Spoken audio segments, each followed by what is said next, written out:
যদিও বা ক্রাশ রাজি হলে আমার সঙ্গে ডেটে যাবে, কিন্তু এই মুখ নিয়ে আমি কি করে ডেটে যাব ঠাকুর? ভালো লাগে না, ধুর।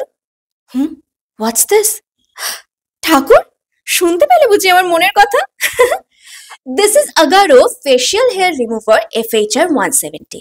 এটা cheeks, forehead, lip, chin, face সমস্ত ফেশিয়াল হেয়ার রিমুভ করতে সাহায্য করে। And it has double rotating stainless steel plates, 1350 mAh lithium battery, charge time 90 minutes আর ওয়ার্কিং টাইমও 90 মিনিটস।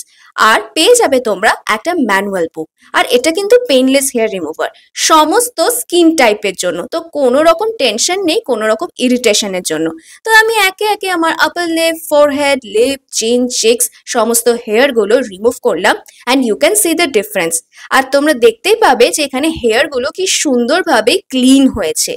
আর এটা ক্লিন করা নিয়েও কিন্তু কোনো রকম টেনশন নেই। যেভাবে তোমাদের ফেসকেও ক্লিন করে দেয়, ঠিক সেইভাবে ইজিলি এটাকেও ক্লিন করা যায়। Like how? এর সঙ্গে তোমরা একটা পেয়ে যাবে ফ্রিতে অ্যাটাচড ব্রাশ। আর ক্যারি করা সেটা তো একেবারে ইজিলি একটা লিপস্টিক ক্যারি করার মতন। তো ডেসক্রিপশন তো আমার লিঙ্কে দেওয়া আছে। Thank you Agaro facial hair remover. আজকে সোজা চলে এসেছি গ্র্যান্ড ট্রেড ফেয়ারে, মানে গরমকালে বিয়ে বাড়ি হলে যেরকম রিয়াকশনটা থাকে, এক্স্যাক্টলি গরমকালে মেলা বসলেও সেই রিয়াকশনটা থাকে। তো এবারে ট্রেড ফেয়ার একটা গরমকালেও বসেছে, একটা এক্সপেরিমেন্টাল ট্রেড ফেয়ার, এবং 18ই আগস্ট পর্যন্ত এই মেলাটা চলবে। প্রত্যেক বছর তো আমি আর মা আসি শীতকালে, এবারে গরমকালেই ঘুরলাম। তো একটুখানি পাউডার লিপস্টিক খরচা করছে, তাই নিজের মুখটা একটু দেখিয়ে নিলাম, তারপর একটু বিনা পয়সা মাসাজ খেয়ে নিলাম। কিন্তু তার বলে ভাববেন না যে আমি এটা কিনেছি। একটু বিনা পয়সা যখন মাসাজ দিচ্ছে তখন খেতে অসুবিধার কথা, কিন্তু গালে যখন দিলাম মোটেও ভালো লাগতো না, একটুখানি হাতে মাসাজ খেয়ে নিলাম। তারপর সেখান থেকে কয়েকটা ড্রেসেস দেখলাম। যদি কোনো সুন্দর সুন্দর ব্লাউজ তোমরা আমার নেক্সট ডান্স ভিডিওটা দেখতে পাও, তাহলে বুঝবে আমি এখান থেকে কিনেছি, না দেখতে পেলে বুঝবে কিনিনি। তারপর এখান থেকে একটুখানি জুটের ব্যাগ, এগুলো অনেক কিছু দেখলাম। তো এটাও ফ্রিতে পাচ্ছি, একদমই ভেবো না আমরা জুটের ম্যাট কিনেছি বলে ফ্রিতে আমাদেরকে এই ব্যাগটা গিফট করলো, এবং খুবই সুন্দর ছিল। দেন দারুণ দারুণ কয়েকটা শো পিসের কালেকশন দেখলাম, এখানে বেকারি কালেকশন দেখলাম। তারপরে একটুখানি ফ্রিতে একটুখানি বৃষ্টি পড়ছে, একটু পকোড়াও খেয়ে নিলাম। প্রত্যেক বছর আমরা ট্রেড ফেয়ার আসলে এই মশলাটা কিনবই, কারণ এই মশলাটা দিয়ে পকোড়া ভাজলে দারুণ টেস্ট আসে। তারপর একটুখানি ফ্রিতে একটুখানি মিল্কশেক খেয়ে নিলাম। দেন ওখান থেকে এলাম হচ্ছে আবার পকোড়া খেতে, কারণ বেশি মিষ্টি খেয়ে ফেলেছি, তাই মুখটা বড্ড মিষ্টি মিষ্টি হয়ে গেছে। মিষ্টি আমার একদম পছন্দ নয়। ঝাল খাওয়া হয়ে গেছে, একটু পাঁপড়ও খেয়ে নিলাম। তাই বলে কিন্তু একদমই ভাববে না যে এই কুলফিটা তোমরা বিনা পয়সায় পাবে, এটা খেতে গেলে তোমাদেরকে টাকা দিয়ে খেতে হবে। দেন চলে এসেছি আমি জামাই কালেক্ট করতে। প্রত্যেক বছর আমি আফগানিস্তান কাশ্মীরি স্টলে ঢুকবো। জাস্ট একবার দেখো, দেখলেই তোমরা জাস্ট ক্রাশ খেয়ে যাবে। মানে আমার লিটারালি হার্টবিট এখানে ঢুকলেই ফাস্ট হয়ে যায়। কে এখানে খেজুর এসব দেখে না, তাই বলে মিষ্টি পাপি পছন্দ না, আমার ইয়াং ছেলেই পছন্দ। তো এক একটা ছেলেকে জাস্ট দেখছিলাম, আমি জাস্ট ক্রাশ খেয়ে যাচ্ছিলাম। তারপরে তাদেরকে দেখতে দেখতে একটু সুইট লেমন খেয়ে নিলাম, আর একটু ফ্রিতে একটুখানি বেরিসও খেয়ে নিলাম। তারপরে হলো একটা মজার ইনসিডেন্ট। এই উল্টো দিকের স্টোরে এরা বসেছিল এবং ওদের সঙ্গে কিছু গল্প হলো। ওরা যে শুনতে পেলো আমি অভিনেত্রী, তখন ওরাও বললো যে আমরাও অভিনয় করেছি অনেক মুভিতে, টুকটাক কয়েকটা সাইড ক্যারেক্টারে। আমি দেন বিশ্বাস করছিলাম না বলে নিজেরা ফোন ঘেটে আমাকে ছবি দেখালো, এবং ছবিগুলো দেখে আমি খুবই খুশি হলাম, কে কোন ক্যারেক্টার করেছে সেটা দেখালো। আর এই ছবিটা জাস্ট দেখো, আমি আবার ক্রাশ খেয়ে গেছি, হিহি।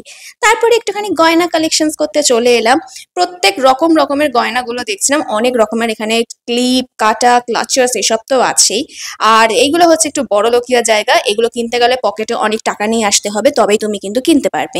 তো আমরা জাস্ট দেখছিলাম, দেখতে ক্ষতি কি, খুবই সুন্দর লাগছিল দেখতে। তবে হ্যাঁ, ঘর সাজানোর জন্য এখানে অনেক রকমের কিন্তু তোমরা কালেকশনস পেয়ে যাবে। তারপরে মাকে বললাম যে বিয়ের জন্য আমাকে এই খাটটা কিনে দেবে। দেন আবার একটুখানি ফ্রিতে মাসাজ খেয়ে নিলাম, একটুখানি আমার চিকনা সুন্দর পা দেখে নাও। চাইলে তোমরা এটাকে নিয়ে ভুলভাল কমেন্টও করে দিতে পারো, কোনো অসুবিধা নেই। দেন আবার একটা বড়লোকিয়া স্টোরে চলে এসেছি। এই স্টোরটা ঘুরতে গেলেও কিন্তু পকেটে অনেক টাকা নিয়ে ঘুরতে হবে, কারণ এগুলোর দাম প্রত্যেকটা হাজারের অনেক বেশি। এবং কেনই বা হবে না, জাস্ট দেখো জিনিসগুলো কতটা সুন্দর আর শৌখিন। আর গয়না দোকান যেখানে সেখানে আমার মা দাঁড়াবে না, সেটা কখনো হতে পারে? হ্যাঁ হ্যাঁ হ্যাঁ।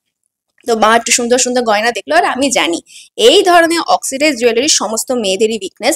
আমাকেও মা একটা দুল পরিয়ে দেখছিল, দেখতে যতটা ভারী, দুলটা কিন্তু একদমই ততটা ভারী ছিল না, খুবই হালকা।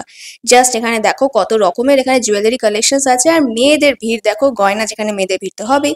তো এখানে অ্যাটলাস্ট আমি আমার পকেট মতন একটা গয়নাগাটি কিনে নিয়েছি।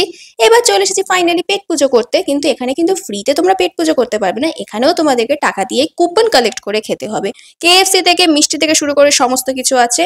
তো যে যত বাজেটে খাবার খাবে তত বাজেটে তোমাকে কুপন দিয়ে দেবে, তারপর সেই কুপন দিয়ে আমার মা নিল হচ্ছে মশলা ধোসা, আর আমি নিলাম, একটু ডায়েট করছি তো, মানে ওই ঝাপসা ডায়েট, তো স্যান্ডউইচ খেলাম। তো খাওয়া হয়ে গেছে, দেন বেরোনোর পর একটুখানি আমরা আইসক্রিম খেয়ে নিলাম। এই আইসক্রিমটা নিল 100 টাকা, এবং 100 টাকা কেন নিয়েছে সেটা খাবার পর বুঝতে পারলাম, একেবারে ভরাট করে পুরো দিয়েছিল, মানে শুধু মানে বলতে গেলে 100 টাকা উসুল করে দিয়েছে। তো আজকের মতো বিনা পয়সার প্রমোশন ব্লগ ছিল এতটাই, টাটা।